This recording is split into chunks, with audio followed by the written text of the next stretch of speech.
जय महालक्ष्मी आय नमः। धनतेरस पर झाड़ू खरीदी जाती है। तो झाड़ू खरीदने के कुछ धार्मिक और वास्तु शास्त्र के हिसाब से भी महत्व है। यह लक्ष्मी प्राप्ति और दरिद्रता दूर करने का प्रतीक माना जाता है। तो हमें कितनी झाड़ू खरीदनी चाहिए और क्या है झाड़ू खरीदने के नियम, चलिए जानते हैं। धनतेरस पर झाड़ू खरीदने के कुछ खास नियम हैं। झाड़ू हमेशा ही शुभ मुहूर्त में ही खरीदनी चाहिए। या तो आप प्रदोष काल में या गोधूली वेला जब सूर्यास्त का समय होता है उस समय झाड़ू खरीदना अत्यंत शुभ माना जाता है। पुरानी या इस्तेमाल की हुई झाड़ू खरीदने या रखने से घर में नकारात्मक ऊर्जा बढ़ती है। इसलिए धनतेरस के दिन हमेशा नई झाड़ू ही लाएं। झाड़ू को देवी लक्ष्मी का प्रतीक माना गया है, इसलिए इसे पैरों से न छुएं और न ही उल्टा रखें।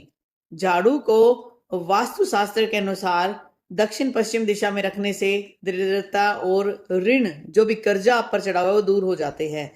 धनतेरस या दीपावली की लक्ष्मी पूजा के बाद ही नई झाड़ू का उपयोग प्रारंभ करें। तो ये है कुछ नियम जो आपको झाड़ू खरीदते समय ध्यान रखना है और झाड़ू का प्रयोग करने से पहले उनकी पूजा करनी है। अब बात आती है कि हमें कितनी झाड़ू खरीदनी चाहिए। एक झाड़ू खरीदना सबसे शुभ माना गया है। यह एकता, समृद्धि और स्थिरता का प्रतीक है। ऐसा माना जाता है कि एक झाड़ू खरीदने से आपके घर में धन जो है स्थिर हो जाएगा।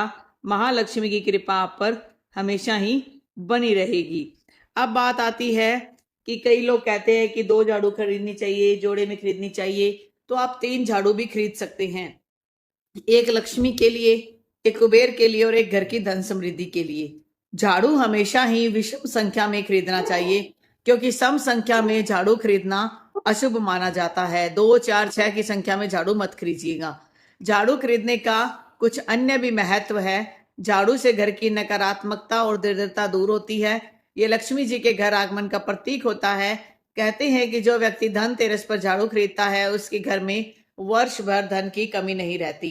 इसके अलावा धनतेरस पर सोना चांदी खरीदने के भी बहुत ज्यादा महत्व बताया गया है, क्योंकि ऐसा माना जाता है कि इस दिन जो भी आप खरीदते हो 13 गुना हो जाता है। यदि आप सोना चांदी खरीद के लाते हो तो वो 13 गुना हो जाएगा, ऐसी मान्यता है। इसके साथ साथ धनतेरस के दिन नमक और साबुत धनिया जरूर खरीदना चाहिए। इससे आपके घर में सुख शांति समृद्धि बनी रहेगी। नमक खरीदने से राहु केतु और शनि के जो भी दोष है वो दूर हो जाते हैं। तो इस प्रकार से झाड़ू खरीदते समय कुछ बातों का ध्यान जरूर रखिएगा और हमें सही मात्रा में ही झाड़ू खरीदनी चाहिए। कमेंट बॉक्स में लिखिए जय महालक्ष्मी आय नमः।